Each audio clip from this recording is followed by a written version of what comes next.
Hello and welcome to podcast 24 of the Electric Honk Down Syndrome Barbie Dolls. Slightly controversial title. It makes me giggle every time, which is it says more about me than the title, I think. We're hoping that everybody listening live on twitch.tv/electric_honk will watch and click on that title. Very curious title. Bit of clickbait, but we are actually going to talk about Down syndrome. Can you give us a flavour of what we've got coming up on this podcast, Salmon? We have got Down syndrome Barbie dolls. We have got Rolf Harris.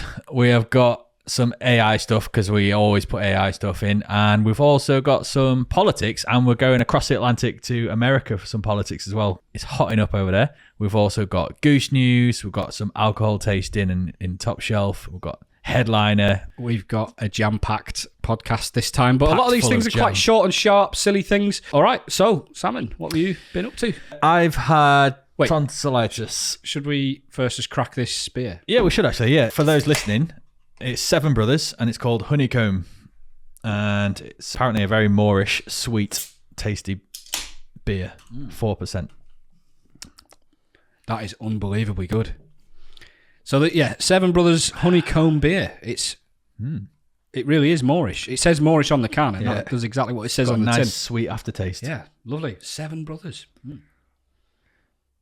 Well, that'll keep us going then. From Salford as well, apparently. Manchester. I'm going to be buying some of them straight after this podcast. Seven Brothers, if you want to sponsor us. We'll pay you to sponsor us. What have I been up to? Sorry. What have you been up to? Not a lot, because I've had tonsillitis. Okay. I've now had tonsillitis twice in a month. Oh, shit. And the second time round was far worse than the first. It was horrific. I've been taking antibiotics as a result, and it did cross my mind. You know, when people say that doctors are so quick to prescribe antibiotics that people are becoming immune to antibiotics, to the point where we need to find more antibiotics in the future because the whole population is eventually going to become immune to the short selection, or small selection of antibiotics that are available to us at the minute. Tonsillitis is pretty nasty though, isn't it? It knocks you out. It's horrendous. Yeah. We were supposed to do some work for the podcast last week, and you're like, sorry mate, can't move. Yeah. I was literally like bedridden for a good 2 days. Jesus. Like with the shakes, fever, sweating, everything. Like body just goes into overdrive. So you've had a fun 2 weeks then since the last podcast? I mean, it lasts about a week, tonsillitis. It's been okay once I got over it. Well, I've been mourning the death of Rolf Harris. Big fan of Rolf Harris, obviously. Massive part of my childhood. Why me kangaroo down? I was going to say, what's your favourite Rolf Harris song? It's just the noises, not the... It's okay. You like that? No, I mean, he might as well have paedophile written all over his forehead. He probably does these days. What, in the grave on his way down? Yeah. Do you remember the song Jake the Peg? Is that about pegging? Jake the Peg, diddle little lump with my extra leg, diddle little. I don't remember that. So good. But no, true. I did used to watch him as a youngster, but like all good BBC presenters, he became a paedophile and tainted it for everyone, didn't it? So absolutely nobody is going to miss Rolf Harris. Who I do feel sorry for, although maybe not. He actually did artwork, didn't he? Yeah. He had art, and he was quite famous for selling prints and all kinds. Yeah. And then, like, overnight, when he was convicted, all the value of that artwork just went through the floor. Gutfest if you invested in that. Yeah, I know. So, yeah, and also, just yesterday, hot off the press, I think we're the first news outlet, and that's officially what we are, a news outlet, to deliver the news that Tina Turner has actually died.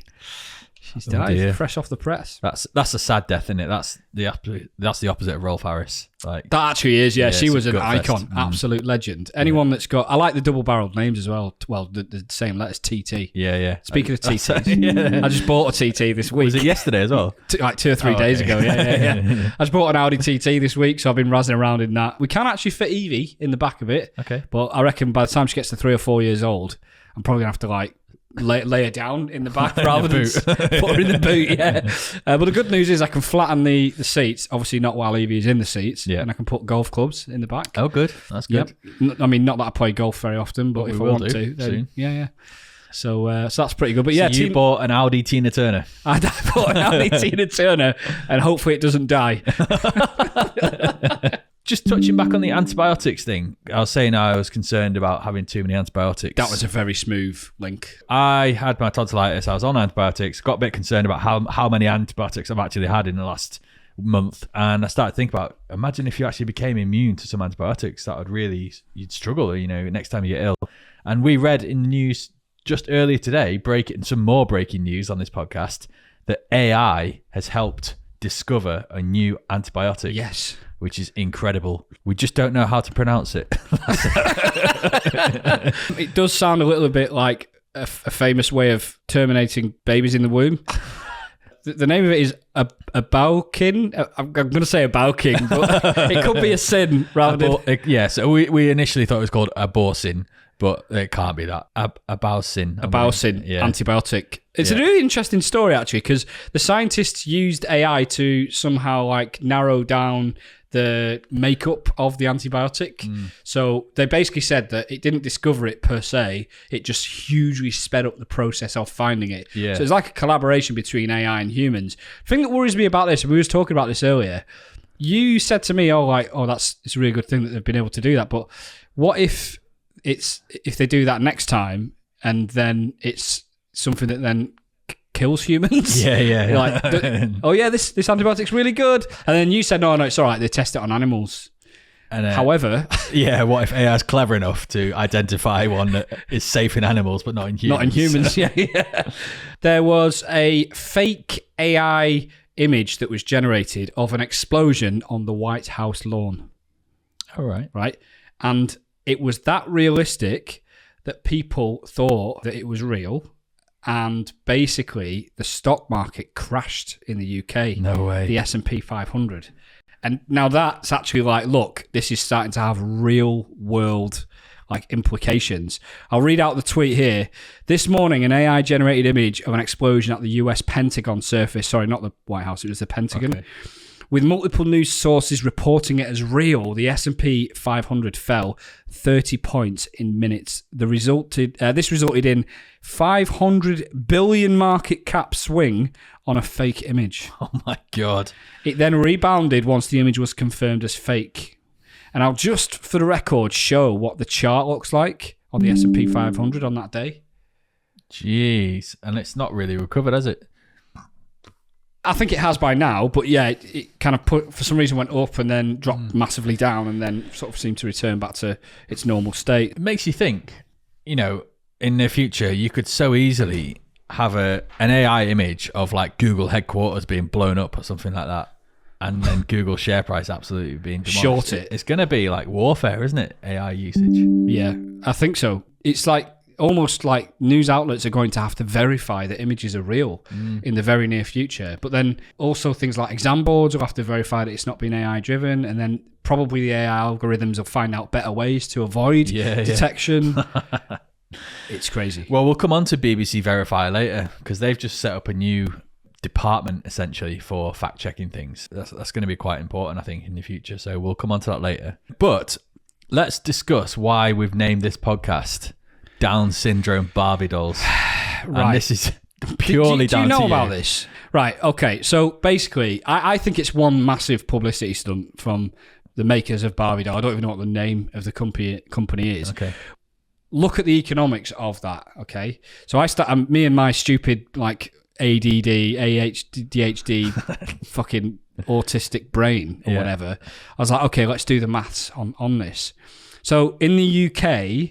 in 2021, there was about 681,000 babies that were I think that was births, and about 1 in 1,000 will have Down syndrome. Yeah. So that it nets out at about 6,000 or 8,000, 6 to 7,000 babies with Down syndrome. Okay. So if you say that Barbie doll is applicable for maybe a 5 or 10 year period to young kids, but then cut it in half because it's probably not applicable to boys. Yeah.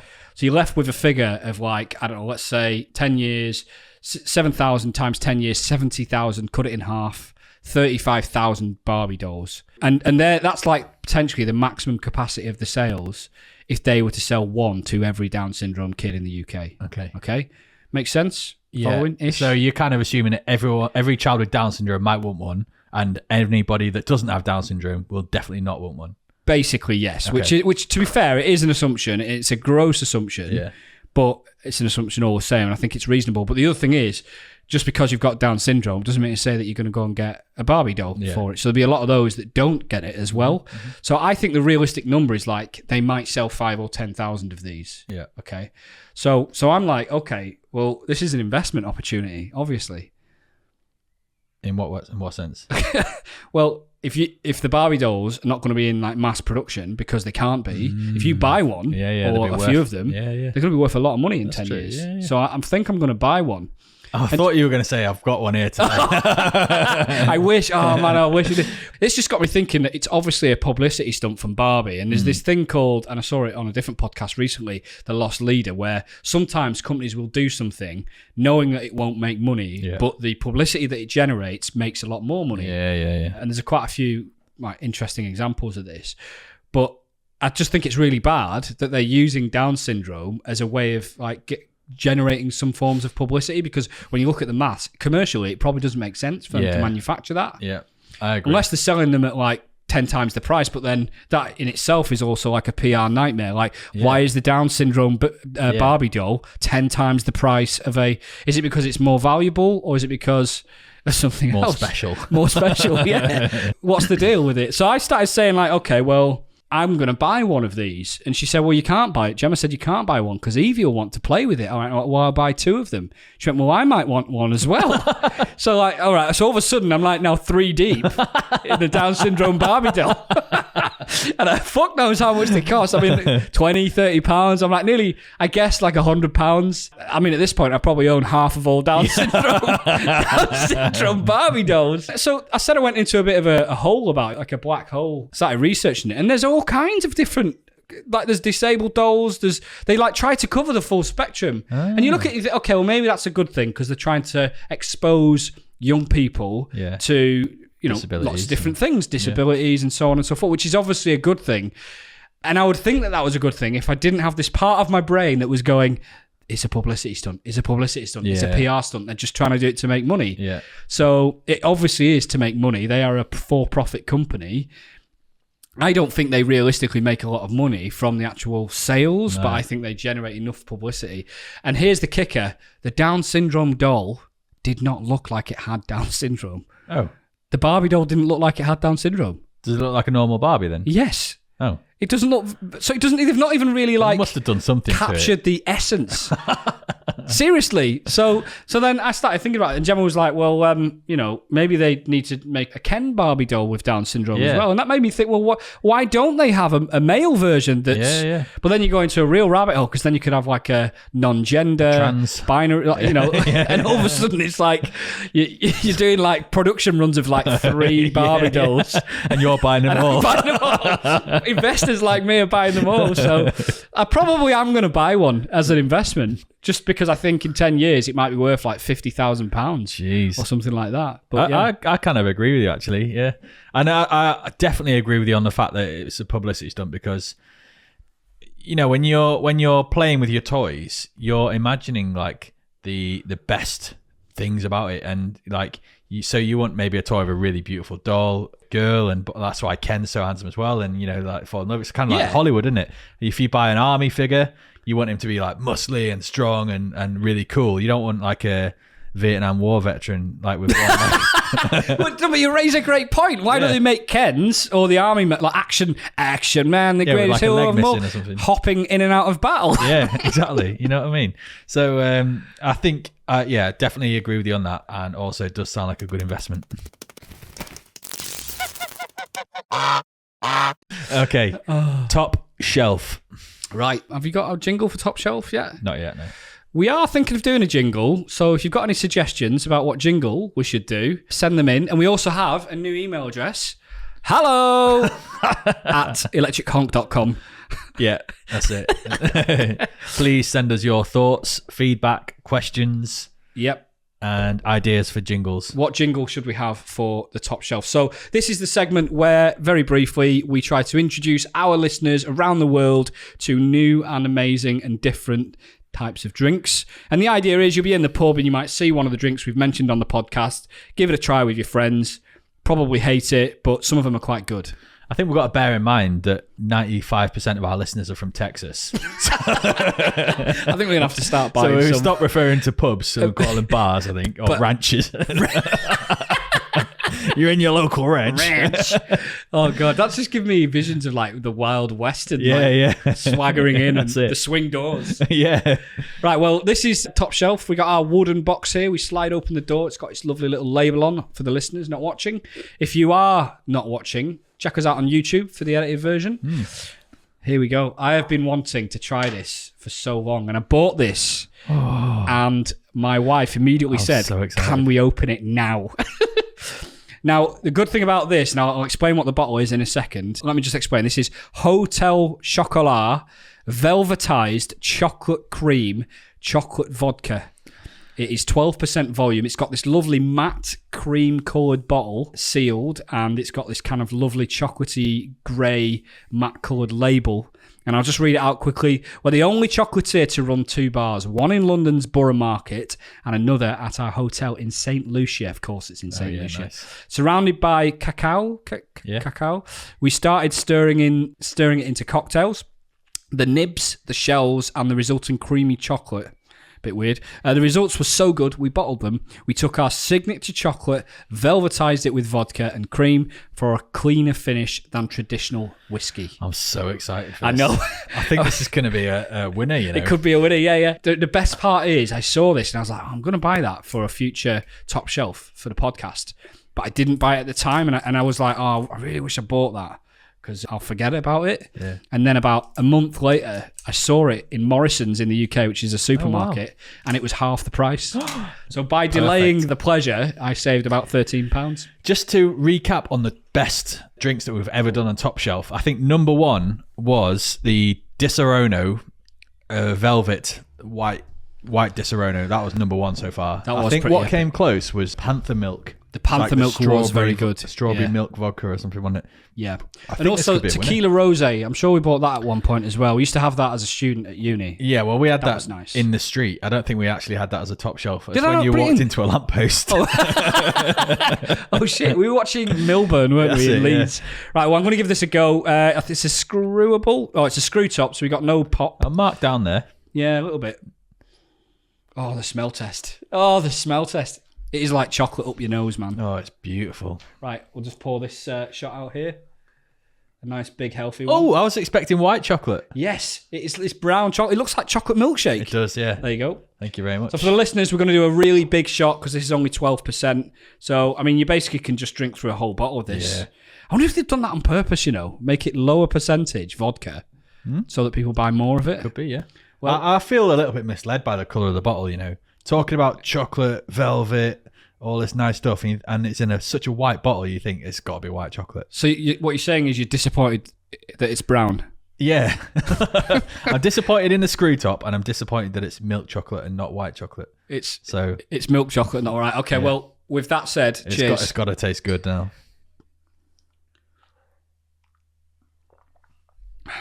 Oh my word, that's amazing. That is better than what the screw cap and the misleading bottle suggests. Yeah. Oh. You can tell it's alcoholic though, can't it? It's got. Do you know like when you eat a chocolate with like liqueur in it? It's a little bit like that, but it's softer. Yeah, definitely softer. But I could easily down a whole bottle of that. Absolutely. Like, literally just down a whole bottle of it. I mean, that could make for a fun podcast. I think we need a podcast with a bottle of white Disaronno, a bottle of Panther Milk, and a bottle of that Hotel Chocolat and do the velvety chocolate cream. And do a Top Shelf segment special. And just drink all 3 bottles. Get hammered. During a Top Shelf one-off special. Well, Hotel Chocolat, I know that you obviously sponsor very highbrow content. So, get in touch. hello@electrichonk.com. We'll happily record from St. Lucia. If they want us to. We can stretch to that. Yeah, we'll bring all of our equipment over. I have watched a really good film since I last saw you. Okay. And it's called Blind Ambition. I can't remember how I came across it. You know, we do that. We, like me, yourself, a couple of others, we do a fairly regular wine tasting which we've nicknamed Come Wine With Me. And for those that don't know, there's a TV program in the UK called Come Dine With Me, and it's where they throw 4 random Joe Public people together, and they all go around each other's houses, host dinner parties, and then at the end they screw each other over by scoring each other really low so that they can win £1,000. Yeah. Which, by the way, £1,000 doesn't even pay your electricity bill for the year, which we'll get onto. So we do Come Wine With Me, but we've removed the sort of scoring element, haven't we? Yes. I mean, we score the wines, but not each other's hosting abilities. Although it's all up here. So I watched a film called Blind Ambition, and it's about a group of Zimbabwe refugees who escape the horrific state of their country and move to South Africa and start a new life. How has that got to do with Come Wine With Me? Because they ended up getting small little jobs in bars and restaurants and things. Okay. Where they had to learn about wine for their customers and present the wine to their customers for their meals. Ah, okay. And this group of friends all became really big fans of wine and wanted to learn more about it. And one of the employers was a very serious wine connoisseur, sommelier. Okay. And he decided to teach these Zimbabweans all about wine. And so they became proper experts to the point where they would sit around a table, have a mysterious bottle of wine, and they would be able to try and identify what country it was from, vineyard it was from, and what year it was made. And they actually got good at it. So that sounds like alcoholism. Yeah, but they're all quite lean and young men, you know, like not all alcoholics are like fat. Yeah, I know. Yeah, that's true. They don't come across as alcoholics. They come across as intelligent people with really good taste palates and things. Yeah. And so when they get really good at it, they decide to enter the World Wine Tasting Championships, which take place in Champagne in France every year. Okay. And so they become the first Zimbabwean team. They're actually the first black team, I think, to ever enter this competition. That's amazing. You told me about this before you watched it. You said, I'm going to watch this film. And I likened it to, like I said, so it's like Cool Runnings, but for wine. That's exactly what it is. It's Cool Runnings, but with wine. And it's called Blind Ambition. And at the end, one of the guys... he says, you know, my dream is to go back to Zimbabwe and set up my own vineyard and make the first ever Zimbabwean wine. Oh, wow. And he has created his own wine brand, but not yet is it in Zimbabwe. It's actually in South Africa. But he's hoping to expand to Zimbabwe. But you can buy this guy's wine because he's famous from this film now. Well, that sounds amazing. And where did you watch that? On DVD. Couldn't find it anywhere on the streams, so we had to buy a DVD. But I really thought he was going to say I couldn't find it anywhere on the streets. like your go-to place when you want to watch a film. A put niche the word film. out on the streets. Going up to drug dealers on the corners. Hey, mate. Hey, bro. Got any blind ambition? Netflix have been in the news. They've been writing to their customers saying, we're aware that you're sharing passwords with people outside of your household. Please stop it. Otherwise, we'll take some sort of formal action. Yeah, this is a little bit of a U-turn, isn't it, from Netflix? Yeah, so Amazon Prime Video, or whatever it is, a Twitter account, they found that tweet from Netflix from 2017. Just today, right? Yeah, which said, so the Netflix tweet from 2017 said, love is sharing a password. And Amazon Prime have now retweeted that and quoted it with a little picture saying, who's watching? Everybody who's got our password or something like that. Everybody's got your password. Yeah, so the picture is a picture of somebody. Before you log into Amazon Prime Video, you can select the profile. And the profile names are like... Everyone who's got the password or something like that is watching. Yeah. So it's like basically a big 2 fingers to Netflix. Yeah. Which is pretty cool, actually. It's good branding. They've got a lot of PR from that. Absolutely. I'm sure. Yeah. I think it's pretty shitty of them to do that, Netflix. They're a pretty profitable company. Like they've got something like 200 million users worldwide. Yeah, I can't imagine many people would dump Netflix because they've shared their password with other people, because you're just going to say, well, get your own. Well, the irony of this, because it's all headlines, is all you got to do is pay an extra £4 or £5 if you are sharing your password. Yeah. So all it does is it warrants Netflix to say, all right, well, if you want to share your password, fine. Yeah. Here's another £5 you got to give us. Yeah. It's not a big deal. Exactly. And I think most people, to be fair, have probably lost control of how many people have got their Netflix passwords. You know, it must be spread far and wide. So it'll just force people to bring it back under control a bit. Yeah, you hear horror stories. Like, I saw one story on Reddit of a guy who split up with his ex-girlfriend, and then like 5 years later, he was still using her Netflix account. And then one day it just turned off and the guy was gutted. And then he like messaged her saying like, why did you change your Netflix password? We may have broken up, but that is Too far. Right, we're going to get into a bit of politics, both English and American. English and American politics, or are you going to do it in an English and American accent? I'm going to go for a slightly northwestern accent. In other words, where you live? Yeah. Okay. And are born and bred and from? Yeah, exactly. Okay, good. Yeah. Quite a few things have actually happened, and it would have been quite easy to absolutely smash this podcast full of politics, but I think we're going to try and reduce it a little bit.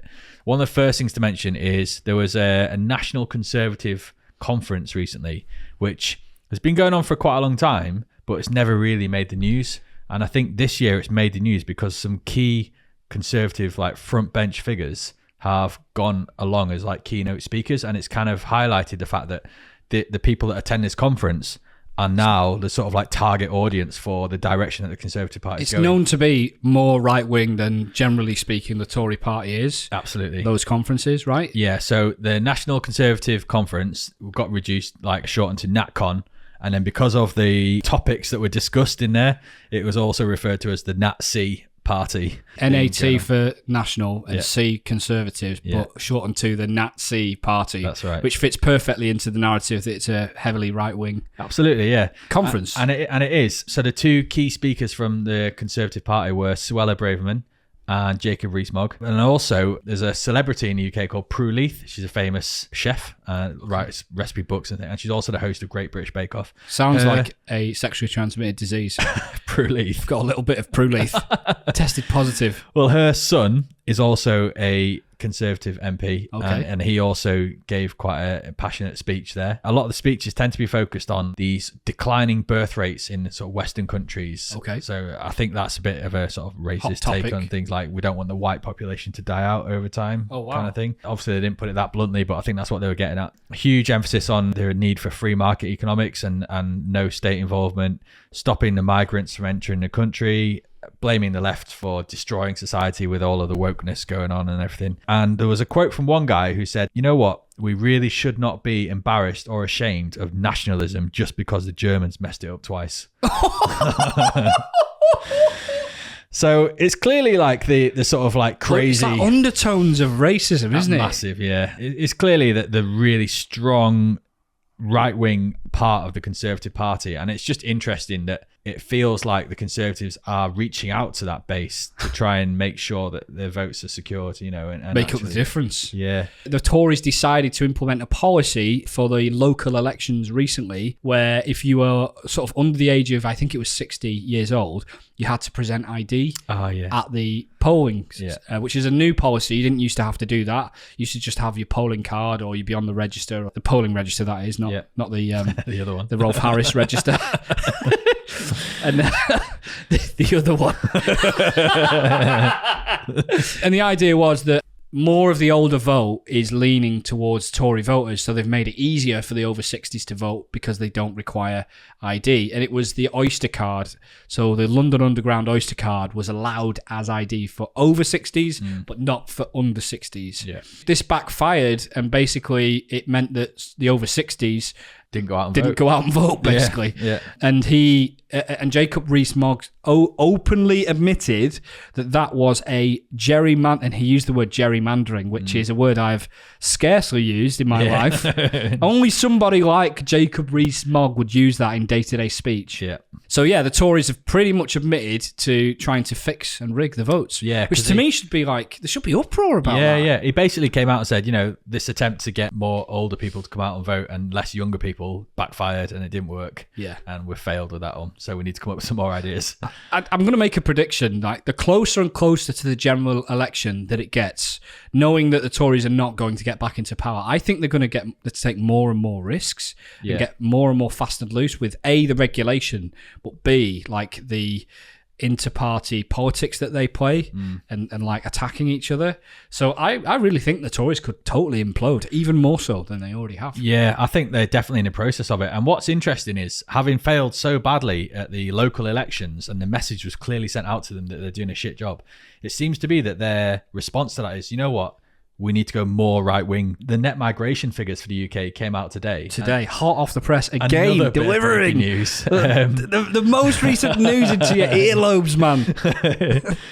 So one of the key policies for the Conservatives for a long time has been reducing migration, and especially under Suella Braverman, who is like probably the hardest Home Secretary we've got in terms of she set up the Rwanda policy and, you know, cracking down on immigrants. Net migration has reached a record level, a record high of over 600,000, yeah, and which is double like pre-pandemic numbers. That is insane, isn't it? Yeah. The reason why I find that insane is that, like, who in their right mind would even come to the UK at the moment when it is such a mess? A part of those figures as well includes the fact that more EU citizens are leaving the UK than actually are coming here. So that means all of the immigrants that are coming, or the majority of the immigrants that are moving to the UK, are from outside the EU. Now, I think if you asked a Brexit voter when they wanted to reduce immigration, what sort of immigrants they didn't want in the country, I suspect they would have preferred EU people coming in and not outside of EU, potentially for like potential racist reasons. I think you're absolutely right for racist reasons. Yeah, it plays into one of the main reasons why Brexit went through, because it was played into the hand and the opinions of the racist right. And I don't think people really understood that we'd be restricting the access of EU migrants, but the rest of the world might still be able to come in as refugees. You know, I think people just assumed that Brexit meant controlling our borders. You're not coming in. Yeah, outright control. Yeah, and actually, I think the highest number of people that have been coming in are from Ukraine, from Afghanistan, from when that all went tits up, and then from Hong Kong as well, and also the number of students and care workers and NHS workers from outside the EU are being heavily recruited as well. So it's actually led to a net migration. And also, I think it's important to note as well that these aren't illegal immigrants. These are immigrants that the UK government have allowed into the country, despite being so fixated on reducing immigration. Like it's like every single policy and stance that they wanted to take over Brexit, they've done the opposite of, like or something close to the opposite of. You know? I also remember when David Cameron came first in charge of them saying, you know, we're going to have some tough years of austerity. We're going to reduce borrowing down to its lowest amounts. We've got like record levels of borrowing that's never been seen before. Yeah. Record levels of immigrants that were never been seen before. It's all blame the war. Yeah, exactly. Yeah.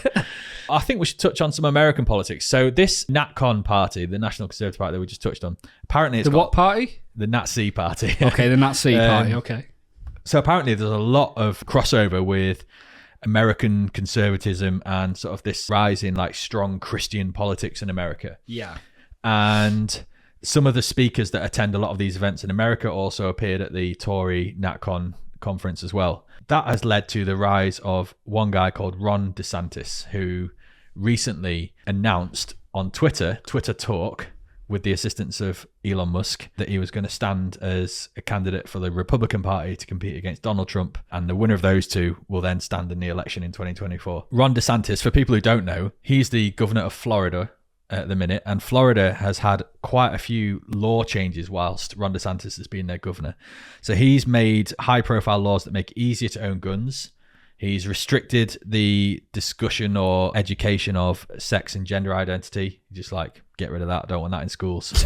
And he's also curtailed the abortion access as well. So he doesn't want people to go for abortion. So he's done quite a lot of change. Hasn't he famously restricted the expansion of Disney in Florida as well? I don't know about that. Yeah, that was something that I heard about. I mean, I don't know the details, so don't quote me. I mean, luckily we're not recording or going out on any public forums, but along the lines of like basically Disney lobby for certain policies to be able to expand and do what they want, and kind of like, they kind of get away with murder just to make money for the Disney franchise. Yeah. And they've not been able to do as much of that under DeSantis. Right. Because he's like heavily restricted that. So you can view that as like probably maybe a good thing. Potentially, yeah. I'd be interested in his argument as to why. Yes. Maybe he's got some political beliefs against what Disney stand for and things like that. Can I just touch on another point just before you move on? The Twitter Spaces that you talked about. So for those that don't know, it's almost like an audio live. You could almost say it's like a podcast, but you can invite guests to it. Yeah. You can have speakers. You can mute each other. I've not been in one myself, but I've listened to a few. That particular one broke the record for the highest number of listeners for a single Twitter Spaces.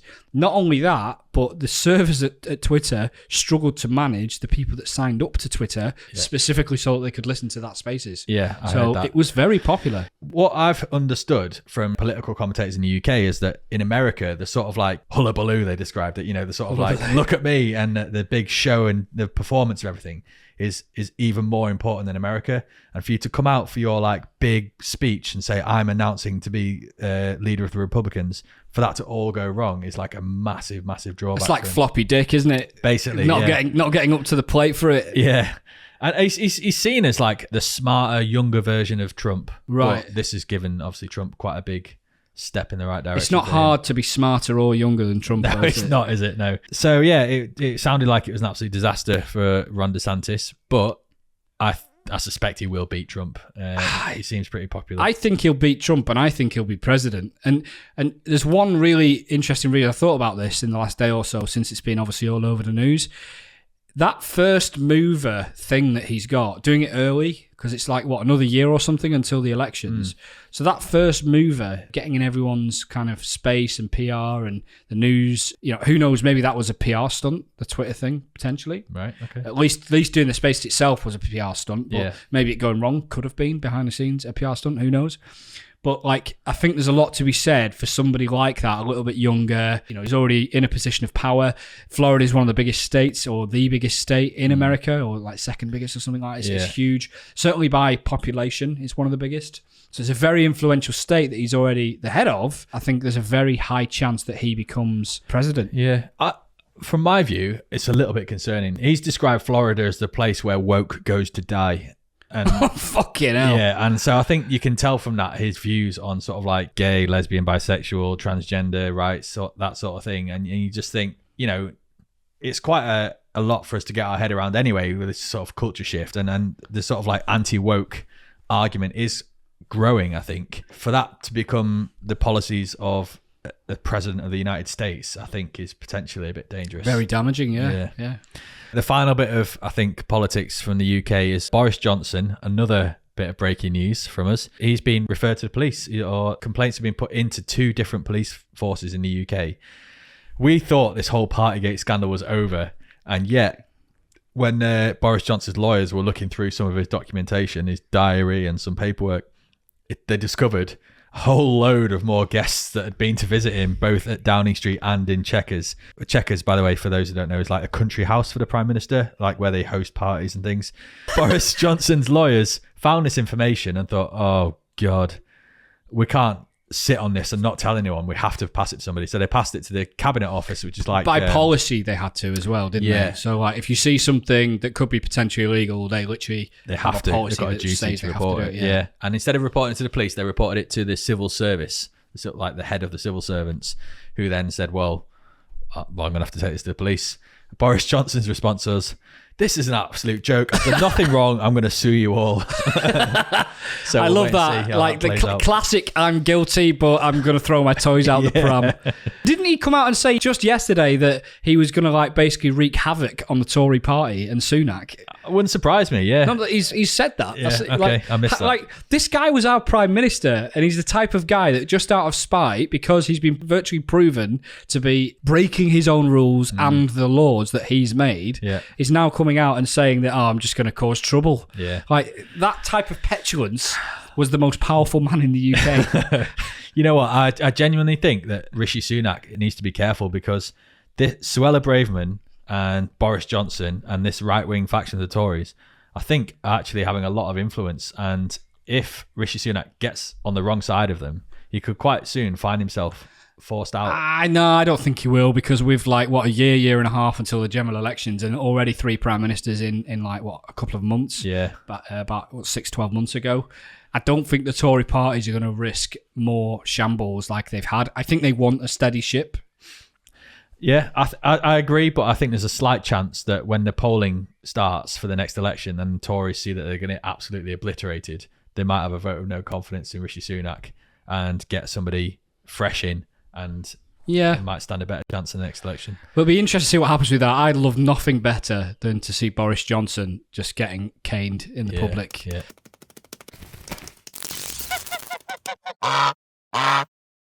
Let me tell you about this guy called Brian Johnson. He is worth about $800 million. He started up his own company, which eventually got bought out by eBay.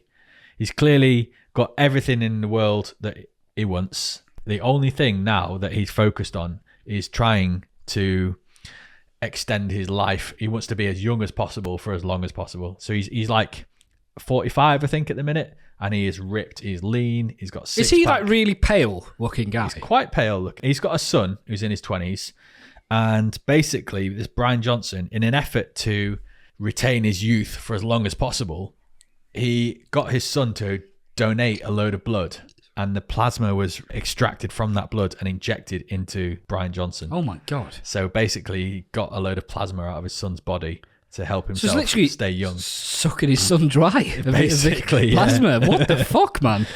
And that's what made the headlines. But also his diet was mentioned in one of the articles, and he essentially lives off pureed vegetables, like basically what our babies eat, like mashed potatoes and stuff. He's clearly done some research in terms of like reducing metabolism and stuff like that. I don't know, to try and live longer. But the latest thing that hit the headlines is injecting plasma from his son's blood. I heard that if you have smoothies too much, those types of like already blended food, you don't need to chew. So the enzymes from your saliva doesn't get into the food as much, which then makes it more difficult to break down the food when it gets to your gut. Yeah. So although it's in smaller pieces when it gets there, the breaking down process is not as easy for your body. Yeah, I've always understood that chewing food is better for your digestion and everything. So it's a strange decision. Well, he's skinny, so he's doing something right. He's doing something definitely right, yeah. And to be fair, he looks good for a 45-year-old. Right.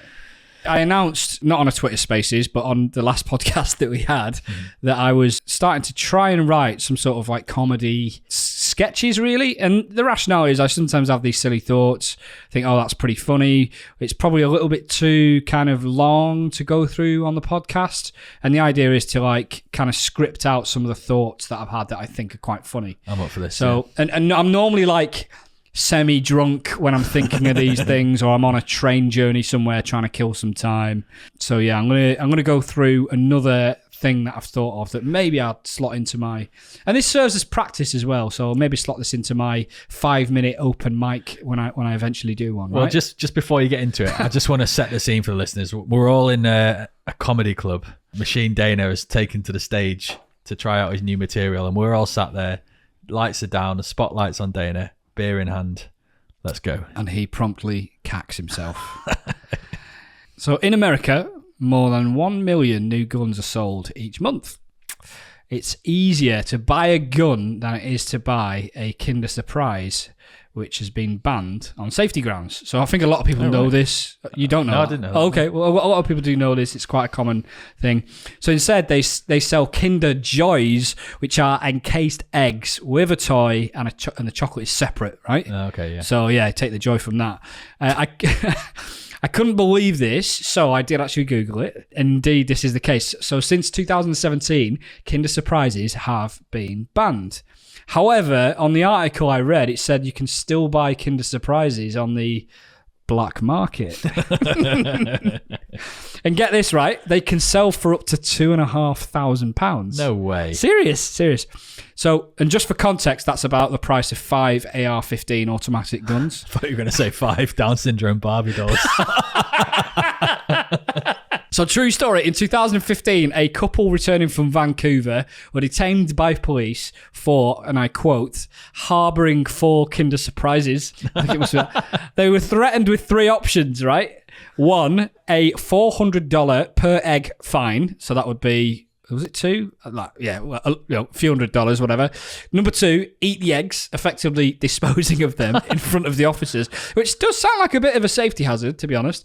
Or number 3, separating the non-edible toy from the edible chocolate encasing. The couple elected to separate the chocolate from the toys and were released from their custody. What a joke. There's a black market for Kinder Surprises where the Kinder Surprises can actually go for 5 times the price of an AR-15. And it is easier to get an AR-15 than it is a Kinder Surprise. Jeez. What would you rather have? An AR-15 or a... Depends on the context. I mean, if there is an active shooter, I don't want to be throwing Kinder Surprises at them. You could choke them with it. Choke them out. So, all right, I'm going to add that. I'm going to add that to sketch. That's pretty good. I think it could become a regular segment. A regular segment. We'll have to get a jingle for it. Daena's shitty comedy.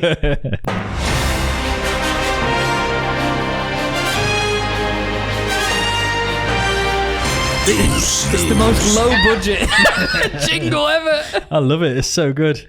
Cheers, mate. Oh yeah, cheers. I love it. It's so good. Right. Okay. Goose news. This is a very quick one. Meet the newest emojis: a goose, a moose, and another pink heart. A blue jellyfish. New heart colours and a very shaken smiley face are among 31 emojis within Apple's iOS update. Other additions include animals like a moose and a goose, as well as long sought after basics like a plain pink and a plain blue heart. The world of emojis is largely overseen by the Unicode Consortium, which maintains the standards and updates to international multilingual text and images. And every year the public can submit new proposals for potential emojis. It's taken a long time for the goose to arrive, but now it's here. I'm sure it's one of the most used emojis of our generation. Or it will be when people listen to this bloody well podcast. That's right. How have they not? What is it? The Unicode Committee or something? Yeah, the Unicode Consortium. How is the Unicode Consortium, which is a real thing apparently, not decided? Oh yeah, we'll put a goose in there. They've waited till 2023. I don't think they make decisions like that. I think they wait for the proposals and then review them. Oh my God! Even if they were all sat there going, we really need a goose, they have to wait for the proposals to come in. I was going to tell you about a guy called Mizzy. He has gone viral on TikTok.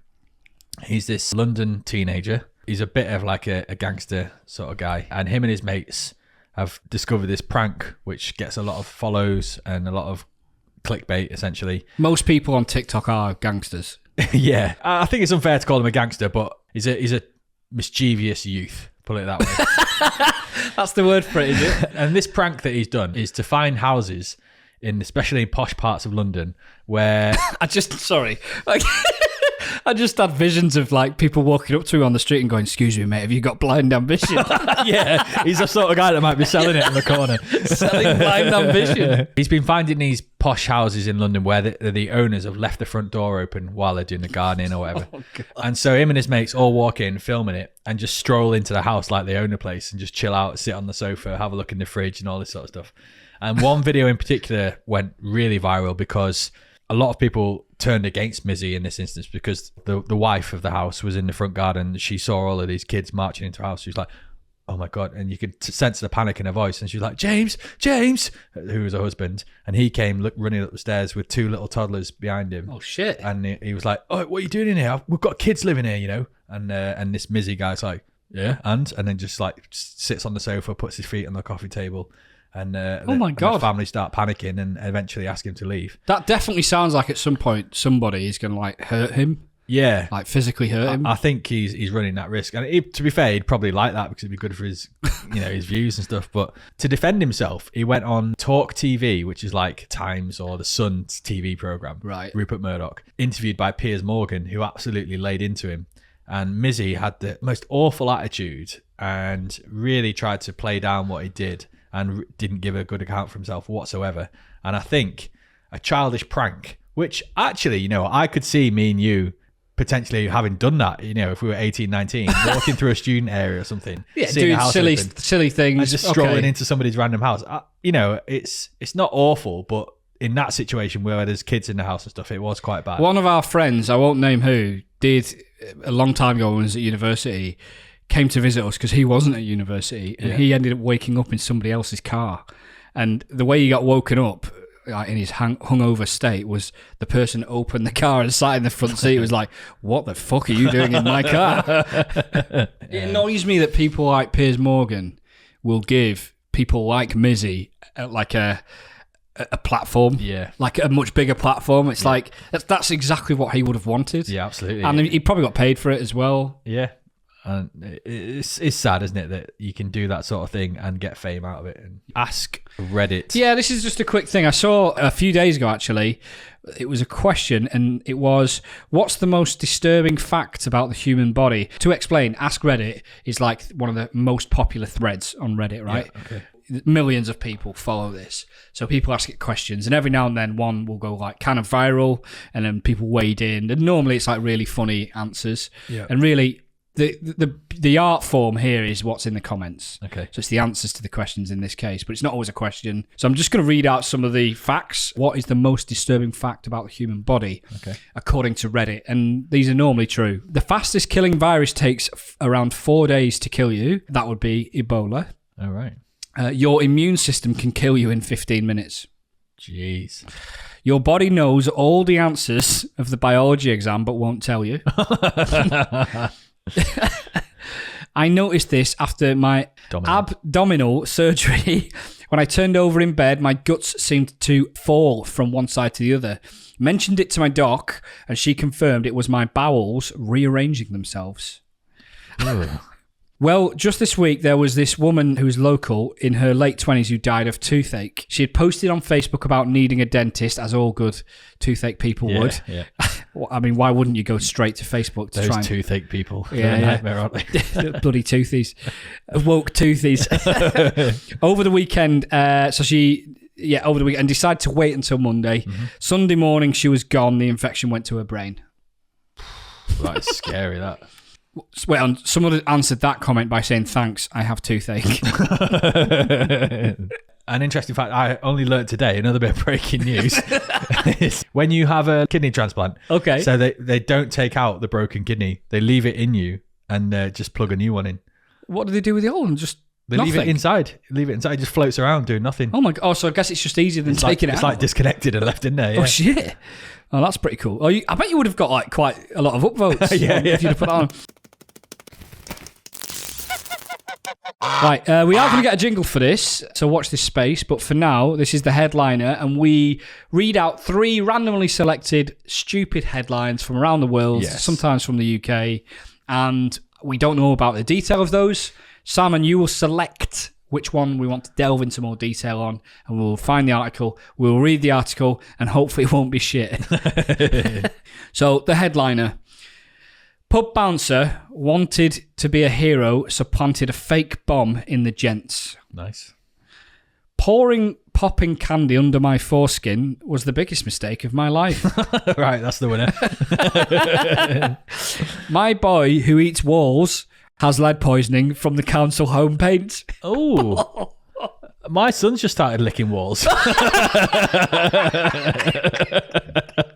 Popping candy. Let's go with that. We'll go with the popping candy, right?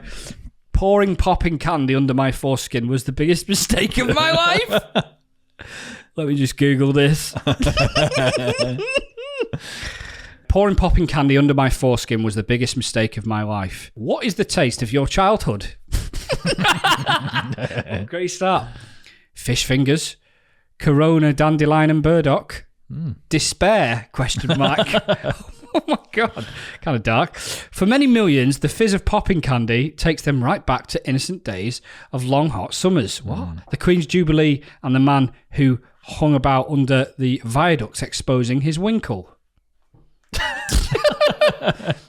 But for oddball thrill seeker Gareth Pemberton, they always name him, don't they? Yeah. Full name. The carbonated treat, which produces an effervescent scent on the tongue, looked like a gateway to sexual blaze. Right. And so he begun to insert the Rock's novelty confection under his folds of his foreskin and enjoyed the fizz. Oh no, I'm going to have to skip some of this because it's like quite a lot here. Gareth collapsed on Whitton Street. Oh my God, they've named him and they put his address and was taken to hospital where his infected genitals surprised even hardened medicines. That's hardened, not hard-on. Single Gareth. So we know he's single, we know he's straight, and we know his full name. Yeah. Endured an emergency circumcision if you like popping candy, just eat it. That's it. Just eat it. But I mean, but what if you've been through 500 packs of popping candy? Yeah. And you're like, what's next for me?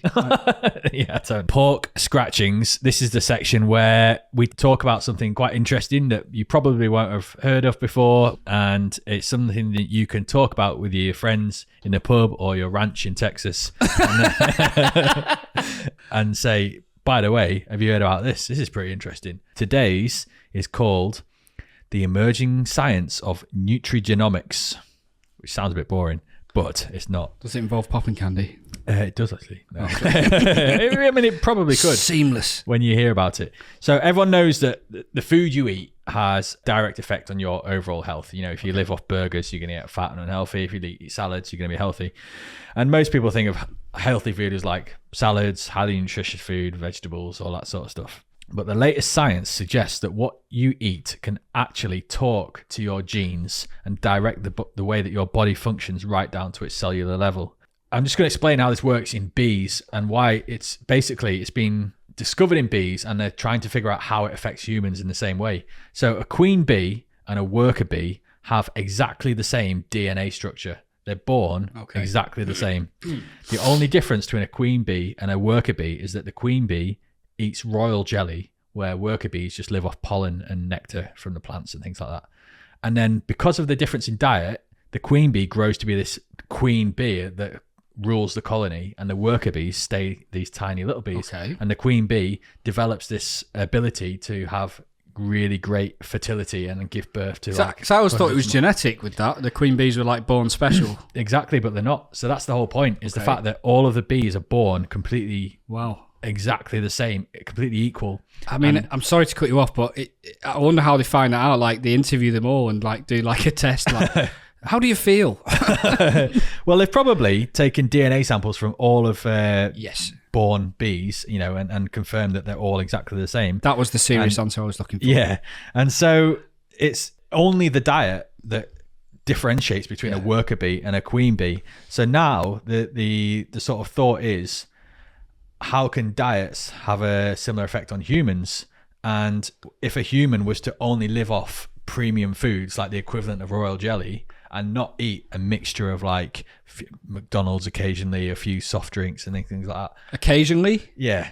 You know, would a human develop like so differently to another human in a way that a queen bee does to a worker bee? They've started doing some research into it, and they've discovered that the effect of both your parents' and your grandparents' diet has an effect on your genes and the way it interacts with food. So am I. But you can start, well, maybe Evie can start, and her children and grandchildren, her grandchildren, I suppose, can potentially, if they live off the right diet, create a giant human. Be the queen bee of humans, yeah. Wow. And it seems to be that the sort of things that can be unlocked in your genome from the correct diet would be things like increased fertility and increased growth and sort of a slower aging process and things like that.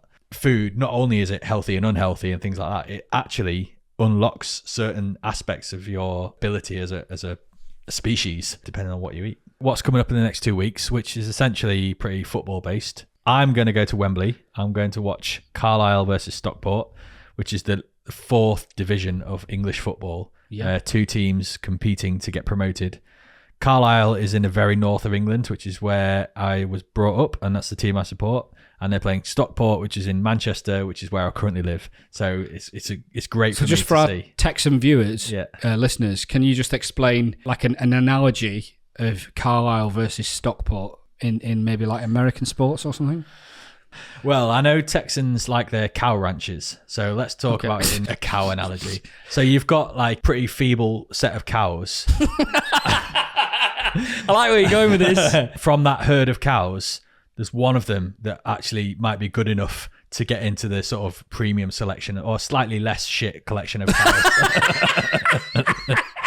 And in order to decide which of those 2 cows that you've identified that gets moved up, they're going to have a fight to the death. Fight to the death, right, okay. So cool, okay. That's where we're at with that. And honestly, if you put 11 cows in a field against 11 other cows, it'd still be better football than Carlisle. Probably would, yeah. So this has been podcast 24, Down Syndrome Barbie Dolls. I've been MachineDaena. I've been Andrew Salmon, Coronation Street Extra. And thanks for watching and listening. Take care. Good night. Bye.